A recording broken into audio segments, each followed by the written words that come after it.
Bismillahirrahmanirrahim. Assalamualaikum warahmatullahi wabarakatuh.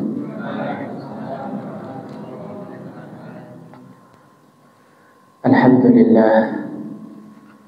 Alhamdulillahi wassalatu wassalamu ala rasulillah Nabiina Muhammadin wa ala alihi wa sahbihi ajma'in wa man sara ala nahjihi ila yaumiddin, amma ba'd.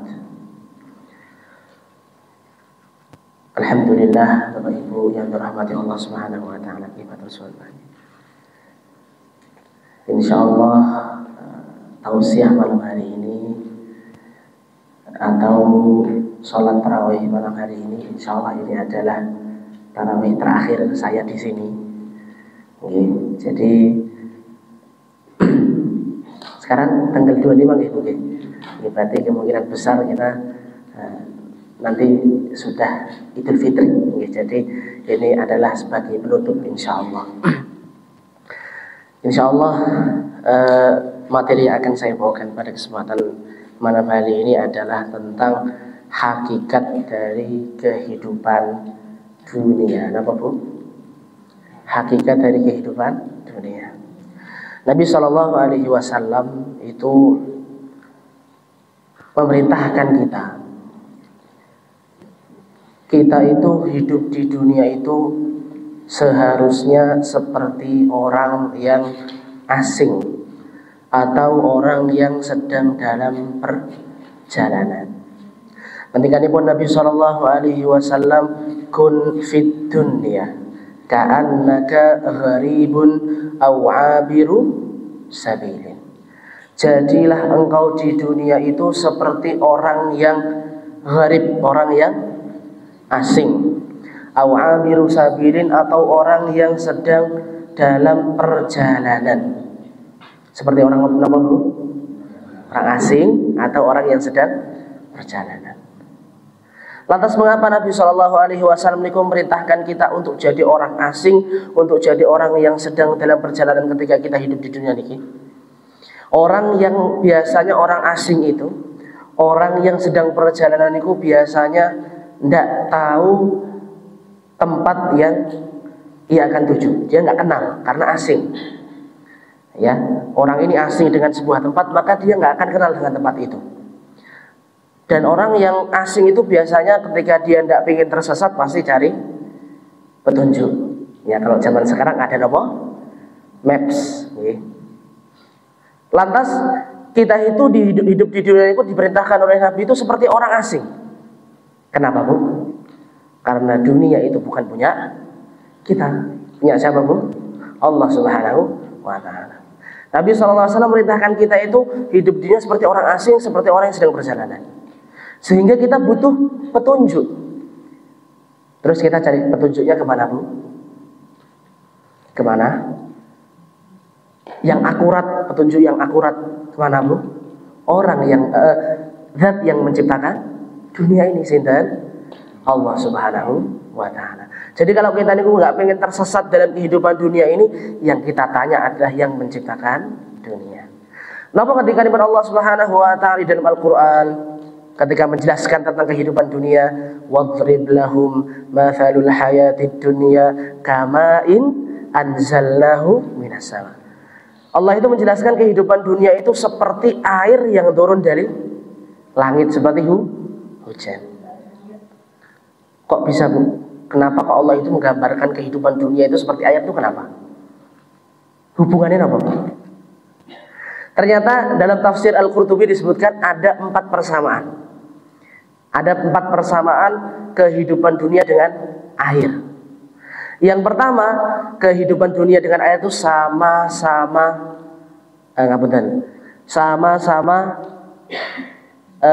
berubah-ubah. Yang pertama, kehidupan dunia dengan air itu sama-sama berubah-ubah. Air itu sifatnya berubah-ubah, betul Bu? Ya.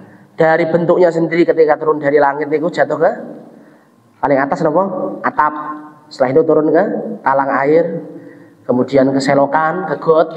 Setelah dari got ke kali, gitu. Ke kali kemudian ke sungai, setelah ke sungai ke laut, kemudian menguap lagi.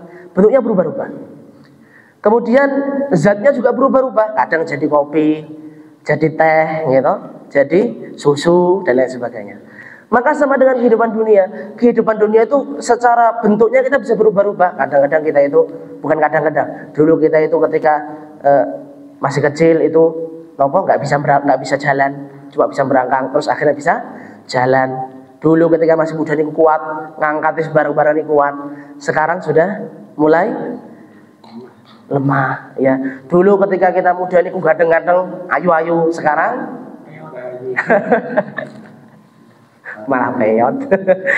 Ya. Secara bentuk kita akan berubah. Kemudian secara akhlak kita, ya, kepribadian seseorang itu bisa berubah-ubah, betul Bu? Bisa, gitu. Dulu kita kenal kok ada orang yang dulu senengane mendem, senengane ku elek, ora tau ning masjid, gitu. Gawean niku maksiat. Ternyata kok sekarang Masya Allah malah sing urip di masjid, sing ngadani, sing resik-resik masjid. Enten mboten Bu? Berarti kehidupan dunia ini berubah-ubah apa? Tetap seperti itu terus? Berubah-ubah. Maka karena kita itu tahu kalau hakikat kehidupan dunia ini berubah-ubah, seorang muslim ini harus berubah menjadi yang lebih baik. Itu yang pertama, sama-sama berubah. Yang kedua, persamaan kehidupan dunia dengan air itu sama-sama akan habis. Air niku punya sifat apa Bu? Pasti habis. Jangan kalau ngisi galon itu habisnya berapa hari biasanya? 3 hari atau 4 hari, ya, habis. Sama dengan kehidupan dunia. Wonten mboten Bu sesuatu di dunia ini yang kekal? Tidak ada. Duit, gajian mohon kadang-kadang telung dino wis entek, nyauri utang, sopipai, Masya Allah. Enggak ada yang abadi. Ya, umur kita ya enggak akan abadi. Lantas yang abadi apa? Ma indakum yanfadhu wa ma indallahi baq. Apa yang ada pada diri kita itu sifatnya apa? Apa kalau bahasa Indonesia niku? Sirna niku napa, Pak? Ndak kekal niku napa to? Fana, Masya Allah. Ngantek orang ngerti bahasa Indonesia. Ya, apa yang ada dalam diri kita itu fana. Dan apa yang ada di sisi Allah itu kekal. Napa niku Bu? Pahala. Maka kalau kita niku sudah tahu hakikat dunia niku enggak abadi, ya fana, maka kita harus cari bekal yang bisa kita gunakan untuk yang kekal, yang abadi, nopo? Pahala. Jadi yang kita bawa niku amal soleh, yang kita siapkan niku amal soleh, karena dunia itu tidak akan kita bawa mati. Ibu ya tabiul mayit salasan, yang ikut sama mayit itu ada 3, ahluhu wa maluhu wa amaluhu. Yang ikut mayit kalau meninggal itu ada 3 hal, keluarganya, hartanya, kemudian amalnya. Yarji'u itsnan, 2-nya pulang, wa yabqa wahid, yang sisa yang tinggal di kubur niku napa? Amal. Ya, jadi akan menamani kita niku amal. Mboten enten nggih kita ditemani keluarga kita sampai berhari-hari ndak ada. Gitu. Paling cuma sampai sebentar. Kemudian nanti nggak ada yang sampai malam renek sing wani pulang, gitu. Ndak ada tapi yang sampai berhari-hari itu ndak ada. Sesayang apapun keluarga kita tidak ada. Harta kita, mobil yang bawa kita ke makam, pulang. Tidak mungkin mobilnya dikubur. Kadang-kadang enek wong tuane sing duwe gigi emas, alah bubu tak copote bubu. Maneman. Bisa didol, anaknya seperti itu. Jadi harta itu nggak ikut, keluarga nggak ikut, ya ikut apa? Amal soleh. Maka kita siapkan diri kita untuk yang abadi. Kemudian yang ketiga, dunia dengan air itu sama-sama nggak boleh berlebihan. Jadi kan kalau haus, niku butuhnya berapa gelas? Paling 1 gelas, 2 gelas. Dan jangan haus terus minum 1 tandon, kelep. Maka sama dengan dunia, kita itu porsi dunia itu boleh kita cari Bu. Nggak ada yang larang kita itu untuk mencari dunia, nggak ada yang larang. Nggak ada yang larang kita kerja. Kerja itu diperintahkan. Ya. Allah itu tidak pernah memuji orang yang di masjid terus gaweane dikir terus mboten. Allah itu memuji orang-orang yang kerja tapi ketika dipanggil sama Allah untuk sholat dia sholat. Ya. Tapi jangan sampai kita berlebih-lebihan terhadap dunia. Jadi kita cukup, ya, dengan kata cukup, dan cukupnya orang itu beda-beda. Ada orang yang pakai motor Grand cukup. Ada aku pengennya cukupnya go NMAX.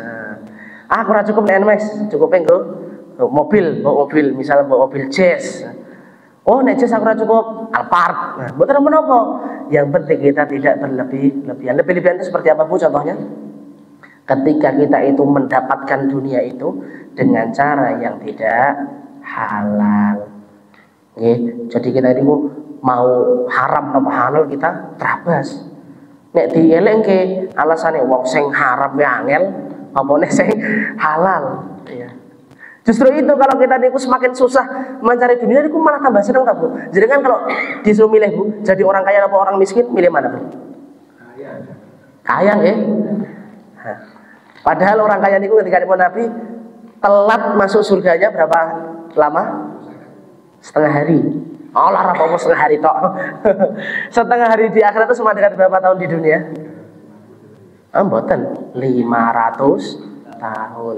Satu hari di akhirat itu ka'alfisanah seperti 1000 tahun. Lah kalau setengah harinya berarti 500 tahun.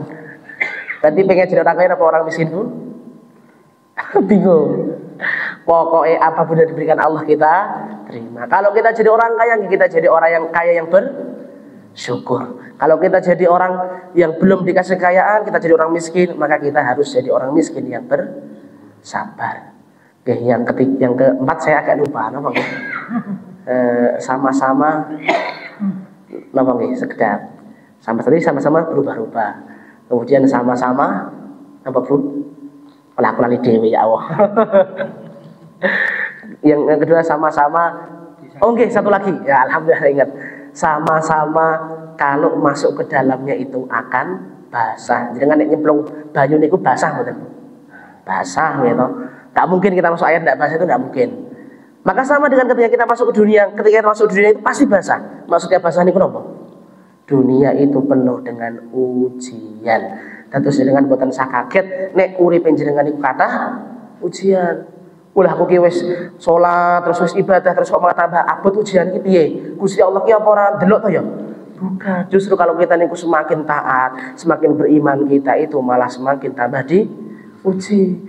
Ujian paling berat niku sinten? Para nabi dan rasul gitu. Orang-orang yang paling beriman, orang-orang yang paling bertakwa niku malah justru ujiannya paling berat. Bahkan kata Allah Subhanahu wa taala, "Walanabluwannakum," dan kami sungguh akan benar-benar menguji kalian. Di ayat niki ketika Allah mengatakan niku, Allah menggunakan lafdzut taukid. Taukid niku apa? Penekanan. Ya, jadi penekanan itu double. Nggih, wala lam taukid. Satu. Nabluwannakum taukid lagi. Jadi kalau diartikan bahasa Indonesia niku dan sungguh kami akan benar-benar menguji kalian. Berarti ujian niku pasti datang mboten, Bu? Pasti datang. Jadi jenengan niku di dunia mboten usah kaget. Ya Allah, iki kok lagi gajian kok wis entek, ujian apa meneh ya Allah. Kok duitku kok ilang. Bojoku kok galak ira umum. Mboten usah kaget. Memang hakikat dunia itu isinya ujian. Ya, jadi kalau kita sudah tahu hakikat dunia ini ujian, maka kita akan siap menghadapi ujian tersebut. Jangankan hidup di dunia, wong anak kecil sekolah mawon ada ujian. Nopo mulai dalam kehidupan kita di dunia. Tempat yang tidak ada ujian di mana, Bu? Di surga. Maka kita bersabar. Wong di dunia ini cuma 60 sampai 70 tahun. Kita tidak lama-lama di dunia. Ada yang sudah 50? Wonten? Masya Allah, berarti sudah mau dekat nih Pak. Sekolah buat ndongake mboten. Buat ndongake ini ngendikane Nabi mboten. Nabi itu mengatakan a'maru ummati ma baina sittina ila sab'in. Umur umatku, umur umat Islam niku antara 60 sampai 70. Tahun niku yang ngendikan sinten? Nabi. Jadi saya tidak mendoakan.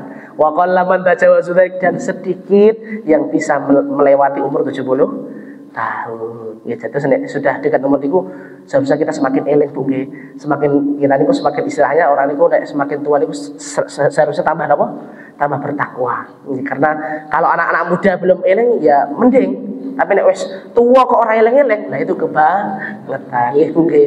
Insyaallah kita tidak lama di dunia. Wis kita sabar sak abot-abote ujian niku cuma 60 sampai 70 tahun. Ya mungkin itu sedikit yang dapat saya sampaikan, kurang lebih mohon maaf, dan saya mohon maaf apabila selama saya ngisi di sini banyak sekali hal-hal yang kurang berkenan, baik itu dalam saya mengimami. Kadang-kadang saya imamnya agak lama, kadang-kadang cepat, kadang-kadang Ya soalnya itu tergantung Bu. Kalau saya imami lama berarti saya sudah makan malam. Tapi nek imami cepet kayak tadi itu saya berarti belum makan. Mboten mawon. Oke, nanti malah bapak-bapak nggih mboten khusyuk. Nek ada pertandingan malah pikiran terus imam suwe men. Nggih, jadi kula ngapunten. Nggih, jadi saya mohon maaf yang sebesar-besarnya. Semoga Allah Subhanahu wa taala mempertemukan kita tidak hanya di dunia, tapi nanti sampai di surganya Andi ya rabbal alamin. Wal afu minkum wa billahi taufiq wal hidayah. Subhanakallah wa bihamdika asyhadu an la ilaha illa anta astaghfiruka. Assalamualaikum warahmatullahi wabarakatuh.